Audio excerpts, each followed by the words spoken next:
우리가 함께 2장에서 살펴보았듯이 요나는 회개하였고 오늘 주님께서는 그러한 요나에게 또 한 번의 기회를 주시려고 하십니다. 오늘 우리가 읽은 말씀이죠. 여호와의 말씀이 두 번째로 요나에게 임하니라. 우리 주님의 좋으심은 다시 한번 기회를 주신다는 데 있습니다. 언제나 우리 주님께서는 기회를 주시고자 하시는 주님이세요. 자, 오늘 다시 해봐라. 다시 일어나봐라. 만약 그러한 주님이 아니셨다면 오늘 우리가 여기까지 오지도 못했으리라 생각합니다. 그리고 오늘 또 한 번 주님은 우리에게 기회를 주시고자 하신다는 사실을 오늘 이 말씀을 통해서 우리가 함께 살펴보려고 합니다. 그래서 오늘 우리가 세 가지로 나눠서 살펴볼 텐데, 첫 번째는 하나님의 말씀에 대한 요나의 반응, 두 번째는 요나의 메시지에 대한 니느웨의 반응, 세 번째는 니느웨의 회개에 대한 하나님의 반응, 이 세 가지로 우리가 나누어서 살펴보도록 하겠습니다. 첫 번째는 하나님의 말씀에 대한 요나의 반응입니다. 우리 1절에서 4절까지의 말씀을 여러분들의 목소리로 한 번 더 읽어보도록 하겠습니다. 함께 1절부터 4절까지 함께 읽겠습니다. 시작. 여호와의 말씀이 두 번째로 요나에게 임하니라. 이르시되 일어나 저 큰 성은 니느웨로 가서 내가 네게 명한 말을 그들에게 선포하라 하신지라. 요나가 여호와의 말씀대로 일어나서 니느웨로 가니라. 니느웨는 사흘 동안 걸을 만큼 하나님 앞에 큰 성읍이더라. 요나가 그 성읍에 들어가서 하루 동안 다니며 외쳐 이르되 40일이 지나면 니느웨가 무너지리라 하였더니. 아멘.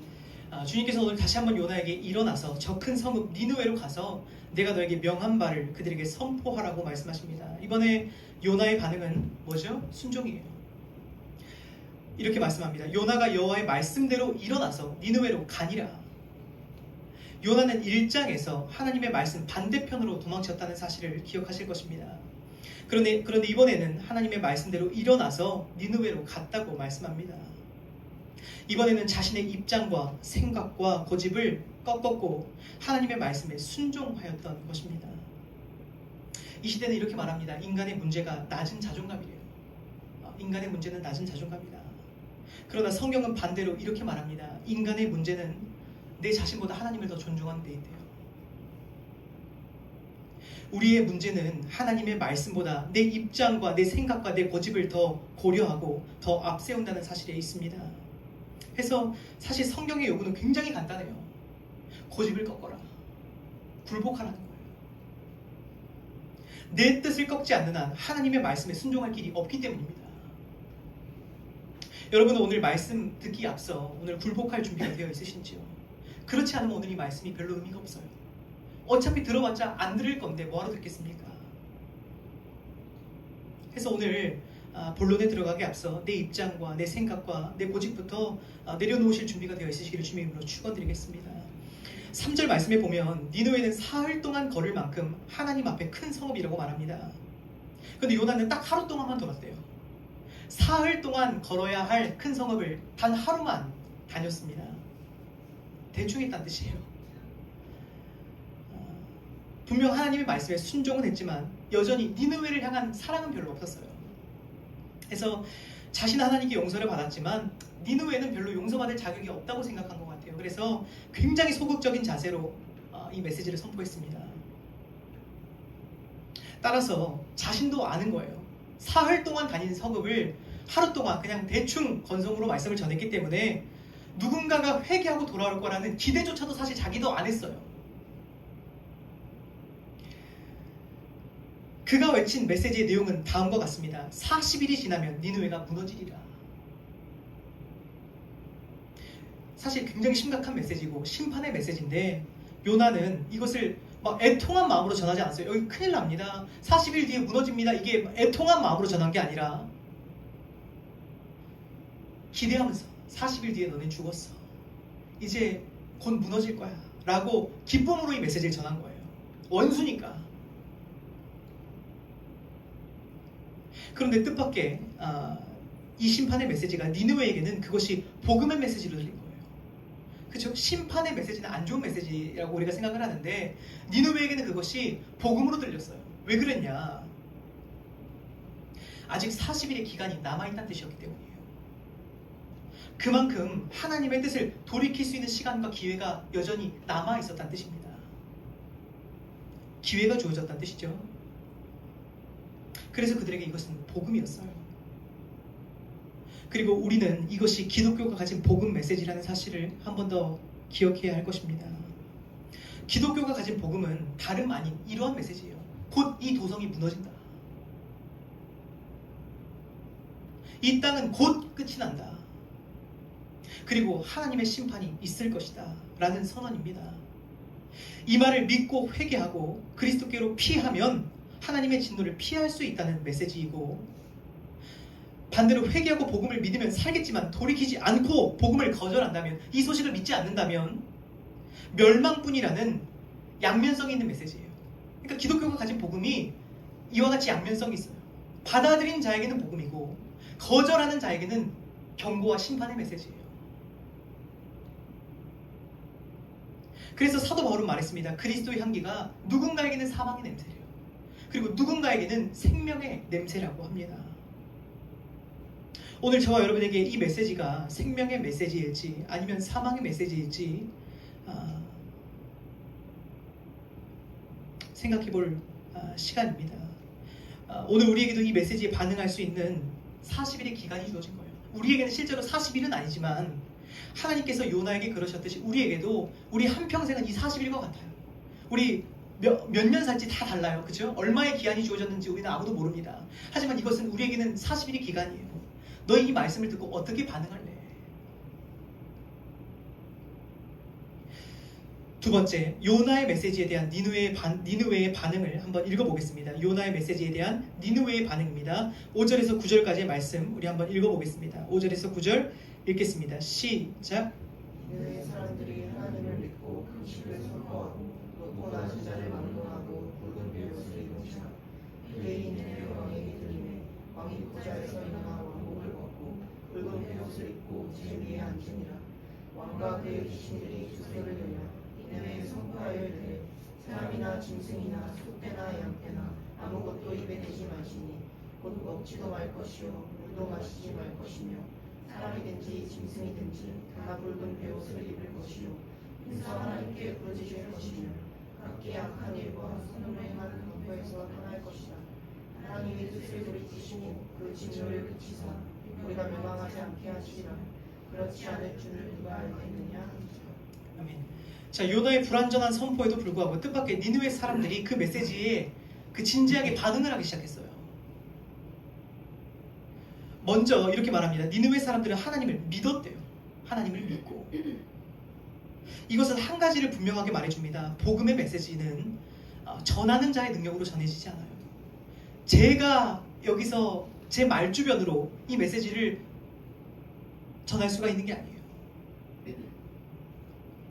그 메시지 자체에 능력이 있다는 사실입니다. 하나님의 능력, 하나님의 역사로 사람이 그 메시지를 받아들이고 회개할 수 있는 것이라는 사실을 먼저 알려드리고 싶습니다. 베드로 후서에 보면 이런 말을 합니다. 어떤 사람들은 이렇게 복음에 반응하는 사람들이 있대요. 이르되 주께서 강림하신다는 약속이 어디 있느냐? 조상들이 잔 후로부터 만물이 처음 창조될 때와 같이 그냥 있다 하니. 그러니까 주님께서 40일이라는 시간을 주셨을 때 이렇게 반응하는 사람들이 있었대요. 야, 무슨 심판이 어딨어? 지금까지 아무 일도 없었잖아. 그냥 현생을 살아라 하면서 이 메시지를 무시하는 반응들이 있었다는 거예요. 그래서 베드로는 그러한 자들에게 이렇게 말했습니다. 주의 약속은 어떤 이들이 더디다고 생각하는 것 같이 더딘 것이 아니라 오직 주께서는 너희를 대하여 오래 참으사 아무도 멸망하지 아니하고 다 회개하기에 이르기를 원하시느니라. 그냥 오래 참으실 분이래요. 왜냐하면 하나님의 뜻은 언제나 멸망이 아니기 때문이에요. 우리를 향한 하나님의 뜻은요, 결코 멸망이 아니에요. 다 회개하고 돌아오기를 원하시기 때문에 오래 참으시는 것뿐이라고 말합니다. 누구에게나 니느웨에게 그러셨듯이 기한을 주세요. 그렇죠? 우리 누구에게나 니느웨에게 그러셨듯이 기한을 주세요. 참으시고 또 참으시고 기회를 주시고 또 주고 계십니다. 그러나 베드로는 한 가지를 덧붙이고 있습니다. 그러나 주의 날은 도둑같이 오리니. 그 기한은 끝이 있대요. 40일이라는 분명한 기한이 있는 거예요. 오래 참으시지만 영원히 참지는 않으신대요. 어느 날 갑자기 그 기회는 끝이 난다.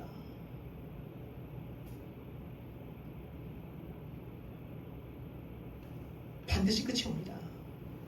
그래서 주님께서 우리에게 이렇게 부탁하시는 거예요. 될 수 있는 대로, 될 수 있는 대로 오늘이라 일컫는 날에 돌아와라.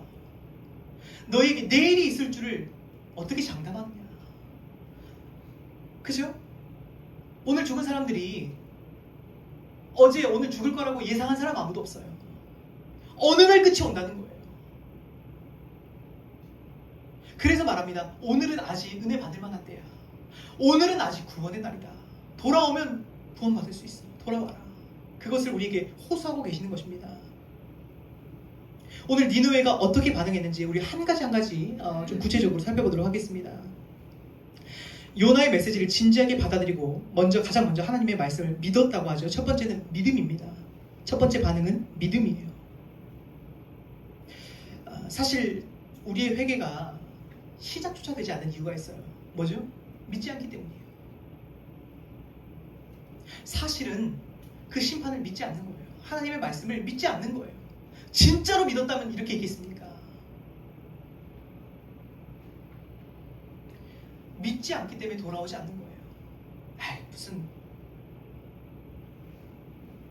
그래서 오늘 가장 먼저 하나님의 말씀이 믿어지는 은혜가 있기를 원해요. 회개라는 것은요, 그 말씀을 믿음으로 시작되는 것입니다. 그리고 지금부터 우리가 함께 살펴볼 모든 이 요나의 니느웨의 반응은 믿었기 때문에 일어난 반응이에요. 하나님의 말씀을 믿었기 때문에 이렇게 한 거예요. 오늘 그것을 한번 살펴보겠습니다. 두 번째 반응은 사생결단입니다. 니느웨는 그것을 믿었기 때문에 어떻게 했냐? 금식을 선포했대요. 금식했다. 즉 우리 음식은 뭐죠? 우리 생명과 직결되어 있는 거예요. 근데 식음을 전폐했다는 거예요. 후에도 나오지만 이 금식은 음식만 안 먹는 것이 아니라 물도 안 먹는 완전한 금식이었어요. 이것은 무엇을 말하냐? 사생결단했다는 뜻이에요. 주님이 주신 이번 기회에 그들이 생명을 걸어버렸다는 뜻이에요. 죽기 아니면 살기였다는 뜻입니다. 하나님 말씀에 그들이 생명을 걸었다는 뜻이에요. 여러분, 우리에게는 이러한 자세가 필요한 것입니다. 우리의 영원한 생명이 여기에 달려있기 때문이에요. 죽고 사는 문제가 여기에 있어요. 무슨 대학 좀 들어가고 무슨 취직 좀 하는 이야기가 아니에요, 여러분. 이게 지금 우리가 나눈 이야기는요, 그냥 대학 좀 가고 취직하는 이야기가 아니라는 거예요. 영원히 죽고 사는 문제이기 때문에 우리 편에서도 죽기 살기로 들어가야 되는 거예요. 근데 그냥 주일에 한 번 와서 대충 말씀 듣고 돌아가는 그런 문제가 아니라 이게 죽고 사는 문제는 죽고 사는 문제로 접근을 해야 되는 거예요. 근데 그냥 대학 들어가는 거 하나도 생명을 걸고 사람이 취직 하나 하려고 해도 사람이 목숨을 걸고 결단을 해요. 근데 참 미안합니다. 신앙에는 생명을 안 걸어요.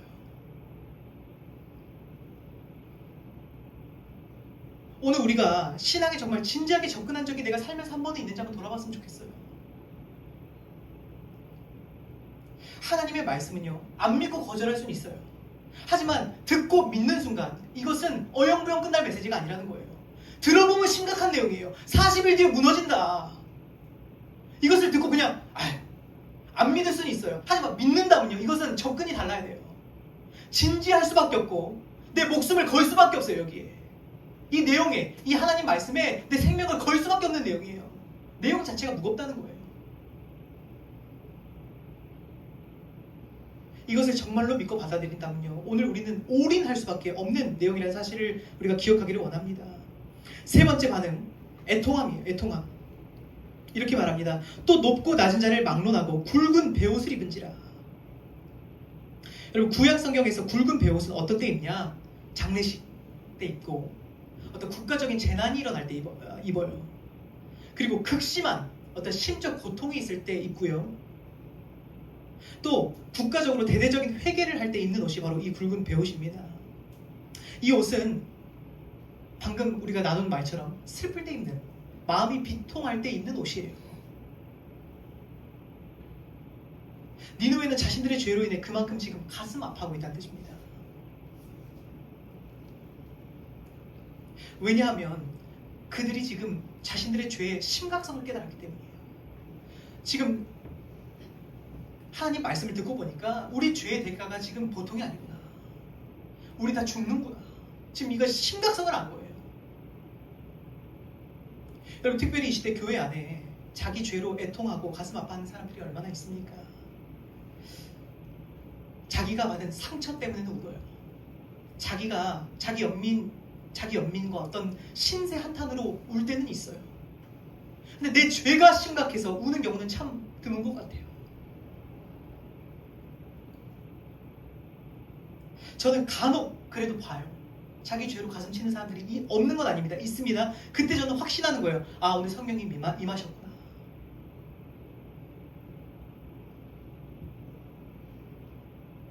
죄를 깨닫는 것이 성령님의 역사예요. 사람이 뭐 쓰러지고 뭐 신비한 일이 일어나고 이게 성령의 역사가 아니라 진짜 성령의 역사는 뭐냐? 우리 안에 죄가 깨달아지는 거예요. 왜냐하면, 왜인지 말씀해 드릴게요. 우리가 죄를 깨닫지 못하는 이유는 실제로 죄가 없어서가 아니에요. 그 말씀에 비답해 서지 않기 때문이에요. 사람은 성령의 역사가 없이는 절대로 자기 죄를 깨닫지 못합니다. 아마 그러한 경험을 해보셨을 거예요. 집에 분위기 있는 노란색 조명을 켜놔요. 그러면 집이 더러워도 그냥 무드가 있네. 분위기가 있네. 근데 하얀색 조명 밝은 불을 탁 켜는 순간, 아, 집이 이렇게 더러웠구나. 어느 날 낮에 햇살이 들어옵니다. 그 안 보이던 먼지까지 다 보여요. 이와 같은 이치입니다. 말씀 앞에 서면요, 빛 대신 주님 앞에 서면요, 내 안에 더러움이 다 드러나게 되는 거예요. 그동안 보이지 않던 죄악들이 드러나게 되는 거예요. 그래서 어떤 목사님은 이런 말씀하셨습니다. 대개 교회 안에서 누가 가장 깊이 회개하냐? 가장 신실한 사람들이에요. 사람들이 볼 때 저 사람이 무슨 죄가 있을까? 근데 그 사람이 가슴 치며 우는 거예요. 왜요? 하나님 가장 가까이 있기 때문에. 자기 죄가 다 드러나는 거예요. 근데 그냥 적당하게 신앙생활을 하려고 하면요, 이 정도면 잘 사는 거지 뭐. 안 보여요, 죄가. 왜냐면 말씀이 기준이 아니라 무엇이 기준이죠? 내 옆 사람이 기준이에요. 내가 쟤보단 잘 살아. 혹은 내 나름이 기준이에요. 내 나름대로 난 잘 살고 있어. 말씀이 기준이 아니라는 거예요. 빛 앞에 서지 않는다는 거예요. 그러니 무슨 죄가 있고 무슨 죄가 애통하겠습니까? 그런 사람에게 자, 죄사함의 복음이 있습니다. 복음으로 들릴까요? 죄가 있어야 복음이죠. 죄사함. 분명히 말씀드리겠습니다. 마지막 심판의 기준은 내가 기준이 아니에요. 내 옆 사람도 기준이 아닙니다. 오직 하나님의 말씀이 기준이에요. 그렇게 내 죄의 심각성을 깨닫고 오늘 내 죄로 가슴 치며 울 수 있는 사람이요, 받을 위로도 있어요. 오늘 받을 위로가 있는 거예요. 주님께서 뭐라 말씀하시죠? 애통하는 자는 복이 있나니 그들이 위로를 받을 것이며, 애통하는 자는 위로를 받을 거래요. 오늘 내가 교회에 왔지만 아무것도 받을 위로가 없다면 그것은 오늘 내가 여전히 의인이기 때문이에요. 나 그래도 나름 잘 살고 있어. 오늘 죄송하지만 의인들에게는 교회가 줄 수 있는 것이 딱히 없어요. 사도행전 2장에 보면 이렇게 말하는 것을 볼 수 있습니다. 오순절날 성령님이 강림을 하세요. 그리고 베드로가 설교를 합니다. 그때 사람들의 반응이 어땠냐? 성령이 마시고 하나님의 말씀이 선포됐을 때 사람들의 반응을 제가 읽어드릴게요. 그들이 이 말을 듣고 마음이 찔려 베드로가 다른 사도들에게 물어 이르되 형제들아 우리가 어찌할꼬 하거늘 이제 우리가 어떻게 하면 좋겠습니까? 40일 뒤에 이 도성이 무너진다는 것을 받아들인 거예요. 어떻게 하면 좋습니까? 이제 바라기는 오늘 성령의 역사로 말미암아 오늘 우리가 이 말씀 앞에서 우리 죄가 드러나기를 원하고요, 우리의 양심이 찔리는 시간이 되기를 원합니다. 그래서 우리가 이제 주님 앞에 우리가 주님 어떻게 할꼬, 우리 어떻게 하겠습니까? 그런 애통함을 되찾는 이 시간이 되기를 주님의 이름으로 축원드립니다. 네 번째 반응은 낮은 자리입니다. 6절 말씀 보면 한번 읽어볼까요? 6절 말씀 한번 읽겠습니다. 시작.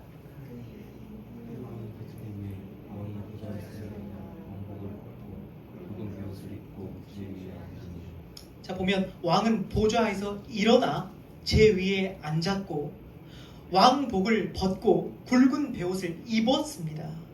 그렇죠? 이게 평행을 이루죠. 보좌에서 일어나 제 위에 앉았고 왕복을 벗었고 굵은 베옷을 입었다고 합니다. 이것은 니느웨 왕이 완전히 자기를 부인하고 참된 왕 앞에 엎드려졌다는 뜻이에요.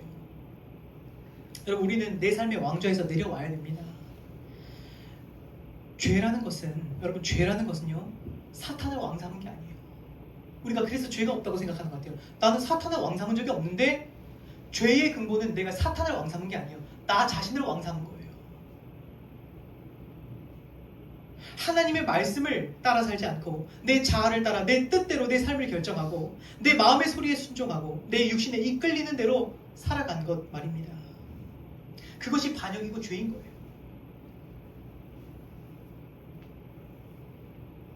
따라서 회개한다는 것은 내 삶의 보좌에서 일어나는 거예요. 그리고 왕복을 벗어야 하는 것입니다. 그리고 회개에 합당한 옷을 입는 거예요. 죄인의 자리에 앉아야 하는 것입니다. 우리는 죄인이라고 말하면서 도통 보좌에서 내려올 생각이 없어요. 무릎을 꿇지 않습니다. 하나님 앞에 죄를 범한 가해자이지만 늘 상처 입은 피해자라고 생각합니다. 내가 지은 죄를 자백하기보다 내가 받은 상처만을 고집해요. 도무지 죄인의 자리에 앉지 않는다는 거예요. 다시 한번 묻겠습니다. 여러분은 오늘 보좌에서 내려와 왕복을 벗을 준비가 되셨는지 한번 돌아볼 수 있었으면 좋겠습니다. 다섯 번째 반응, 간절함입니다. 간절함. 니느웨 왕은 조서를 내려 니느웨 전체에게 선포합니다. 이르되 사람이나 짐승이나 소떼나 양떼나 아무것도 입에 대지 말지니 곧 먹지도 말 것이요 물도 마시지 말 것이며 사람이든지 짐승이든지 다 굵은 베옷을 입을 것이요 힘써 하나님께 부르짖을 것이며 각기 악한 길과 손으로 행한 강포에서 떠날 것이라. 왕은 사람이나 짐승이나 할 것 없이 물도 먹지 말라고 요구합니다. 그러니까 사실 짐승까지 그렇게 할 필요가 있겠습니까? 그렇죠? 굳이 죄 지은 건 사람인데 짐승까지 그 굵은 베옷을 입히고 금식을 시킬 이유가 뭐가 있겠어요? 근데 그만큼 간절했던 거예요. 필요한 만큼 회개하고 싶은 것이 아니라 자기가 할 수 있는 전부를 하고 싶었던 거예요. 야, 짐승에게도 먹지 말라 그래라. 우리가 완전히 지금 철저하게 회개를 하자.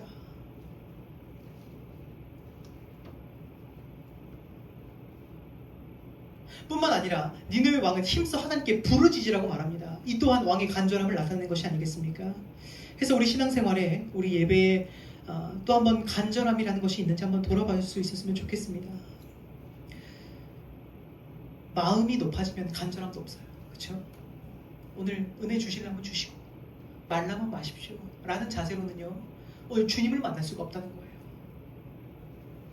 야곱 기억하십니까? 야곱은 뭐라고 하죠? 하나님을 붙잡고 씨름했대요. 주님, 나를 축복하지 않으시면 내가 오늘 놓아드리지 않겠습니다. 그러한 마음으로 하나님을 찾았다는 거예요. 주님, 오늘 나를 용서하지 않으시면 제가 오늘 이 자리에서 일어나지 않겠습니다. 그러한 간절함이 우리 안에 있냐는 질문입니다. 여섯 번째 반응, 회개에 합당한 열매입니다. 회개에 합당한 열매, 이렇게 말합니다. 또 각기 악한 길과 손으로 행한 강포에서 떠날 것이라. 이들은 마음으로만 간절했던 것이 아니라 뭐라고 말하죠? 실질적으로 삶을 변화시키래요. 삶을 돌이키래요. 너희가 행한 그 길에서 떠나라. 지금까지 행한 악한 길에서 떠나래요. 회개라는 것은 오늘 이 자리에서 그냥 눈물 몇 방울 흘리는 게 아니에요. 뭐라고 말합니까? 내가 살던 삶의 방향을 돌이키는 거예요. 얼마나 많은 사람들이 말뿐인 회개를 하고 있습니까? 그렇죠? 우리가 참 말이 쉬워요. 말은 쉬운 것 같아요. 근데 예배 실컷 드리고 예배당 나가는 순간 아무것도 변하는 게 없어요.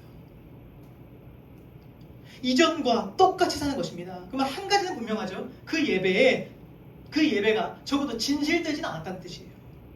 그렇지 않겠습니까? 적어도 그 예배가 진실되지는 않았다는 뜻이에요. 오늘 이러한 하나님이 삶을 보시겠다는 것은 너 잘 살면 구원해줄게 그 뜻이 아니에요. 지금 여기서 행위를 보시는 이유가 뭐냐면 그것이 진정성이기 때문이에요. 너가 정말로 그 예배 때 흘린 눈물과 예배 때 올려드렸던 그 결단이 진심이었다면요 어느 정도 행위로 나올 수밖에 없어요. 여러분 같으면 안 그러겠습니까? 방금 내 앞에서 누가 진짜 잘못했어. 근데 나가자마자 똑같은 짓을 또 해요. 그럼 우리 물어보지 않겠습니까? 야, 너 방금 한 말 진짜냐?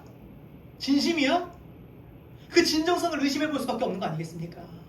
우리도 하나님도 마찬가지예요. 우리가 예배 때 아무리 눈물을 흘리고 주님 다시 살겠습니다. 잘못했습니다. 해봤자 돌아가는 순간 끝이라면 주님 물어보실 수밖에 없어요. 너 그거 진짜냐?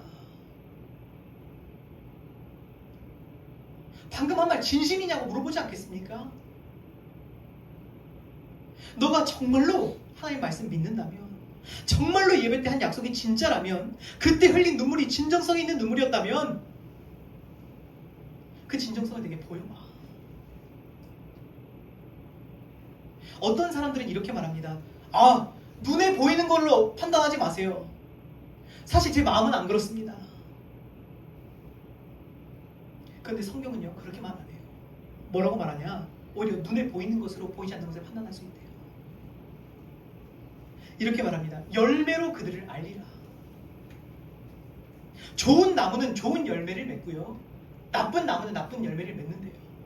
좋은 나무에서 나쁜 열매가 맺힐 이유가 없고 나쁜 나무는 좋은 열매를 맺을 리가 없대요. 그래서 나무는 그 열매를 보면 안다. 제가 사는 것은 이래도 마음은 그렇지 않아요. 거짓말이래요. 사람은 언제나 마음에 가득 차 있는 것이 밖으로 나오게 되어져 있어요. 오늘 우리가 그렇게 말하고 그렇게 행동하지 않는 이유가 뭔 줄 아십니까? 마음이 없기 때문이에요.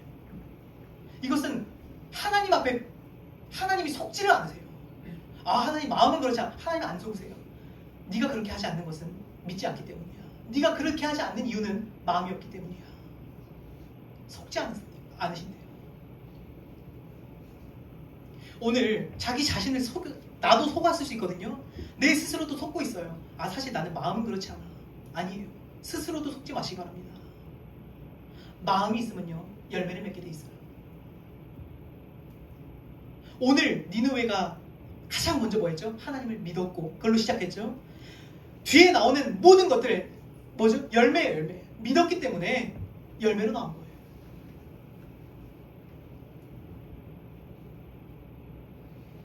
일곱 번째 마지막 반응입니다. 하나님께 소망을 둠입니다. 하나님께 소망을 둠. 9절 말씀에 보면 하나님이 뜻을 돌이키시고 그 진노를 그치사 우리가 멸망하지 않게 하시리라. 그렇지 않을 줄 누가 알겠느냐 한지라.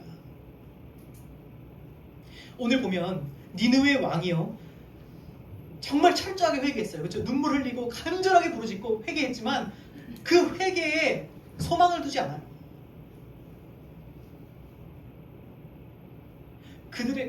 우리가 오늘 철저하게 회개한다고 해서 그것이 자격이 되는 건 아니에요. 오히려 이런 것입니다. 회개했기 때문에 주님이 당연히 용서해 주시는 것이 아니라요. 자격 없는 우리지만 도무지 용서를 기대할 수 없는 우리지만 그래도 하나님께서 진실되게 뉘우치는 모습을 보신다면 우리의 진정성을 보신다면 혹시 주님이 좋으셔서 그분은 긍휼이 풍성하신 주님이시라 혹시 용서를 하실 줄 우리가 혹시 아느냐. 지금 니느웨 왕이 그 말하고 있는 거예요. 우리가 이렇게 했으니까 주님은 용서하셔야 맞아. 이게 아니에요. 그래도 주님은 좋으신 하나님이 아니냐. 그래도 그분 선하신 분 아니냐. 아무리 우리가 자격 없어도 혹시 아냐 그분의 선하심 때문에 오늘 우리가 용서를 받을 줄 우리는 할 수 있는 최선을 다해보자. 그러면 혹시 주님이 용서해 주실 거야. 하나님께 소망을 두고 있는 거예요. 어떤 분들은 용서를 구하면서도 굉장히 고자세를 취할 때가 있어요. 사과해놓고 왜 사과 안 받아? 하고 자기가 화를 내버려요. 그러니까 그 사과가 자격이 되는 거예요. 용서의 자격. 근데 사실 그게 합당한 자세가 아니에요. 용서는 그 사람의 몫이고 죄를 범한 자는요 그냥 그 사람의 그 어떤 인자와 자비에 소망을 두는 거예요. 혹시 내가 이렇게 사과하면 네가 받아주지 않을까?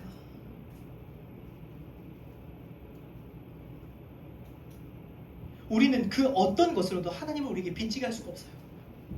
우리가 아무리 철저한 회개를 해도 아무리 우리가 착하게 살아도 하나님을 나에게 빚지게 할 수가 없다는 거예요.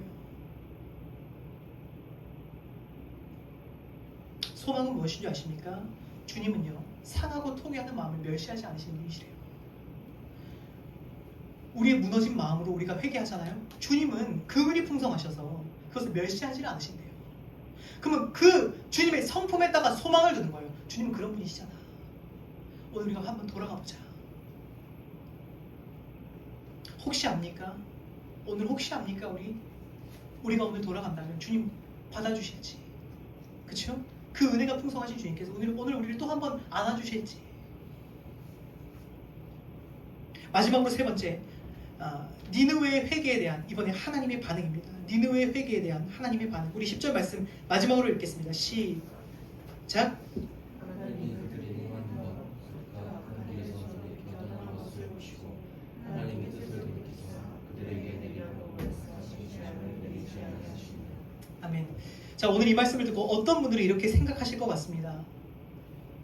보니까 열심히 적으시는 분들이 계신데, 하나님은 이거 오케이, 간절함 오케이, 믿음 오케이, 나한테 이게 오케이 하면 하나님은 이게 완벽한 회개를 요구하시는구나, 이러한 것들이 있어야 참된 회개구나 라고 생각하실 수 있어요. 틀린 것은 아닙니다. 하지만 제가 지금 말씀하고자 하는 것은 그런 뜻이 아니에요. 이러한 요소들이 있어야 반드시 참된 회개다 이런 말이 아닙니다.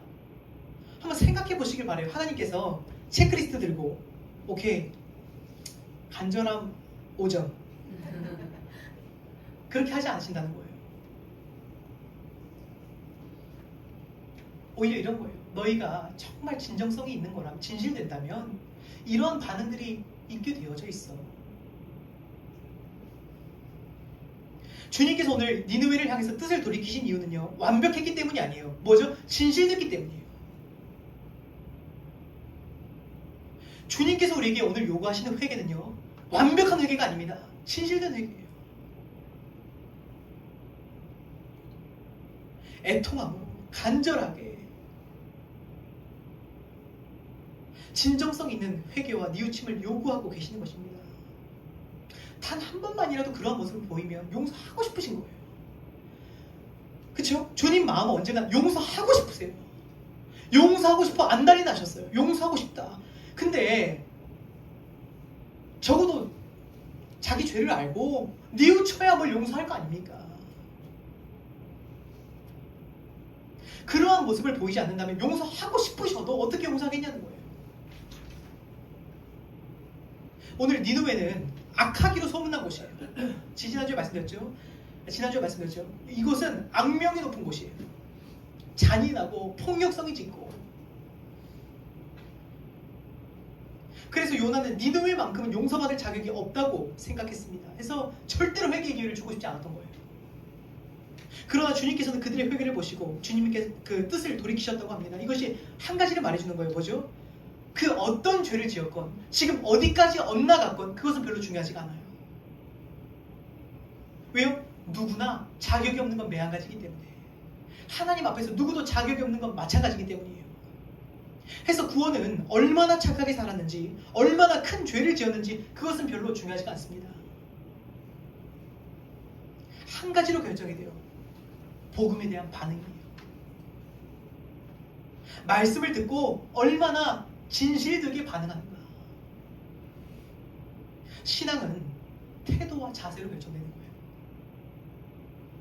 그렇죠? 자격을 보지 않는다면요 한 가지밖에 보지 않는 거예요. 자세와 태도예요.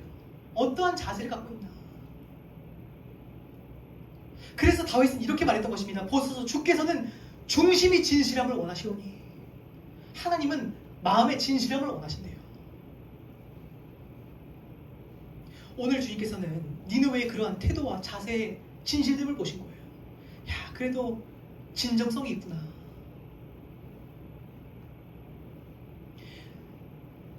오늘 우리에게 질문하고 싶어요. 우리에게 이러한 진정성이 남아 있습니까? 우리에게 이러한 양심은 살아 있습니까? 오늘 이 말씀을 토대로 내 자신을 한번 돌아보기를 원해요. 나에게 아직 이러한 진정성이 있는가? 내가 단 한 번만이라도 하나님 앞에 이러한 진실된 반응을 보인 적이 있는가? 오늘 우리가 회개하면 여러분 그리스도 안에서 우리가 그 어떤 죄도 용서받아요. 아무리 큰 죄를 졌어도요 용서받는데요. 왜냐하면 하나님의 아들이 우리의 감당할 진노를 다 감당해내셨기 때문이에요. 그래서 여러분 우리 주님 성격 모르십니까? 설령 다시 넘어진다고 해도 용서하실 분이세요. 다시 기회를 주시는 분이세요. 또 해봐. 근데 적어도 자세는 똑바로 해라.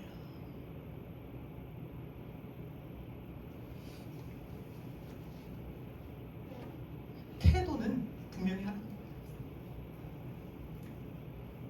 중심이 진실한가? 그거 한 가지 보신대요. 중심이 진실한가? 오늘 우리가 하나님 앞에서 한 가지는 우리가 한번 돌아봐야 돼요. 내 중심이 진실한가? 그렇지가 않다면요 우리는 용서를 기대할 수 없는 것입니다. 끝으로 주님은 오늘 우리에게도 기회를 주고 계세요. 40일이 지나면 이 땅은 무너지리라. 언제까지 여러분 천년만년 이곳에 머무실 거라 생각하십니까?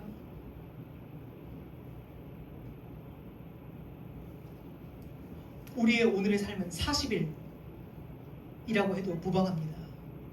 여러분 이 메시지에 어떻게 반응하시겠습니까? 예수님은 이렇게 말씀하셨어요. 들어보실래요? 심판 때에 니느웨 사람들이 일어나 이 세대 사람들을 정죄하리니 이는 그들이 요나의 전도를 듣고 회개하였음이거니와 요나보다 더 큰 이가 여기 있으며. 요나가 우리 처음에 봤죠? 대충 건성으로 사흘 동안 걸어야 될 그 큰 성읍을 단 하루만 다니면서 짧은 한마디 메시지. 야 40일 뒤에 여기 무너진대. 그 메시지를 듣고 니느웨 사람들이 돌이켜 회개했습니다. 하물며 예수 그리스도의 십자가 복음을 듣고도 반응하지 않고 돌아오지 않는다면요 우리가 그 앞에 어떤 핑계를 댈 수 있냐는 질문이에요. 또 마태복음에서 주님은 이렇게 말씀하셨습니다. 예수께서 권능을 가장 많이 행하신 고을들이 회개하지 아니하므로 그때 책망하시되 화 있을진저 고라시나 화 있을진저 벳세다야 너희에게 행한 모든 권능을 두로와 시돈에서 행하였더라면 그들이 벌써 베옷을 입고 제에 앉아 회개하였으리라. 내가 너희에게 이르노니 심판날에 두로와 시돈이 너희보다 견디기 쉬우리라. 무서운 이야기예요. 이 기회를 오늘 우리가 들은 이 말씀 이 기회에 저 사람들에게 전했으면 아마 회개했을 거야.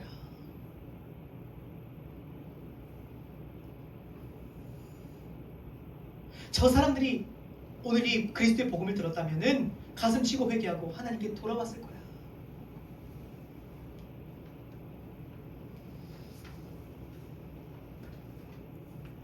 우리가 얼마나 많은 지금 기회를 받고 있습니까? 한 가지는 분명합니다. 한 가지는 제가 말씀드릴게요. 이처럼 기회를 많이 주셨기 때문에 마지막 날 주님 앞에서 억울하다고 말할 사람 한 사람도 없어요. 주님 저 억울해요. 그럴 수 있는 사람 없어요. 수없이 기회를 주셨기 때문에 주님은 참으셨고 또 참으셨고 기다리셨고 또 기다리셨어요. 기회를 주실 만큼 주셨습니다. 진짜 마지막으로 시편 말씀을 읽어드리고 마치겠습니다. 시편 78편 36절에서 41절까지의 말씀입니다. 잘 마지막이니까 귀를 기울여 들어주시면 좋을 것 같아요. 그러나 그들이 입으로 그에게 아첨하며 자기 혀로 그에게 거짓을 말하였으니 이는 하나님께 향하는 그들의 마음이 정함이 없으며 그의 언약에 성실하지 아니하였음이로다. 오직 하나님은 긍휼하심으로 죄악을 덮어 주시어 멸망시키지 아니하시고 그의 진노를 여러 번 돌이키시며 그의 모든 분을 다 쏟아내지 아니하셨으니 그들은 육체이며 가고 다시 돌아오지 못하는 바람임을 기억하셨습니다. 그들이 광야에서 그에게 반항하며 사막에서 그를 슬프게 함이 몇 번인가. 그들이 돌이켜 하나님을 거듭거듭 시험하며 이스라엘의 거룩하신 이를 노엽게 하였도다. 여러분, 우리가 하나님을 슬프시게 함이 도대체 몇 번입니까? 우리가 얼마나 많이 하나님을 노엽게 해드렸습니까? 그럼에도 오늘 우리가 기회를 받은 이유가 무엇이라고 하죠? 주님께서 이렇게 말해요. 그들은 육체며 다시 가면 돌아오지 못하는 바람임을 기억하셨대요. 한번 죽어버리면 다시 살릴 수가 없기 때문에, 다시 기회를 줄 수가 없기 때문에 하나님이 몇 번이고 참고 참으시는 거예요. 만약에 법대로 집행을 했으면 다 쓸어버려야 맞아요. 근데 주님이 불쌍히 여기시는 거예요. 한 번 죽으면 너네 다시 기회가 없어. 돌아오지 못하기 때문에 참으시고 또 참으시고 기다리시고 또 기다리시고 한 번 더 해봐. 다시 한 번 기회 줄게. 한 번만 진정성을 보여. 진짜 진실되게만 말하면 내가 한 번 더 기회를 줄 거야. 또 기회 줄 거야. 다시 와봐. 다시 해봐. 계속 기회 주시는 거예요. 하나님을 슬프시게 함이 도대체 몇 번인가? 주님 참 좋으세요. 인간을 아세요. 한 번 죽으면 너네 기회가 없잖아. 근데 어떻게 내가 오늘 심판해버리겠냐. 그래서 또 기다릴 거야. 나는 오늘도 참을 거야. 그렇게 오늘 우리가 이 자리에 있는 거 아니겠습니까? 여러분, 우리 내일이 있을 줄 어떻게 확신하세요? 호소를 드리는 거예요. 여러분, 내일이 있을 거 어떻게 장담하십니까? 그래서 아직 기회가 있을 때 오늘이라 일컫는 날 완벽한 거 아니에요. 완벽한 거 기대하지 않으세요. 한 번만이라도 조금은 진실되게 하나님 앞에 조금은 진정성 있게 와보라는 거예요. 하나님은 준비하고 계세요. 은혜 주실 준비를 하고 계세요. 용서하실 준비를 하고 계세요. 오늘 그 주님 앞에 진정성 있는 회개를 올려드릴 수 있는 시간이 되기를 주님으로 축원드리겠습니다. 우리 함께 찬양 드리고 기도하겠습니다.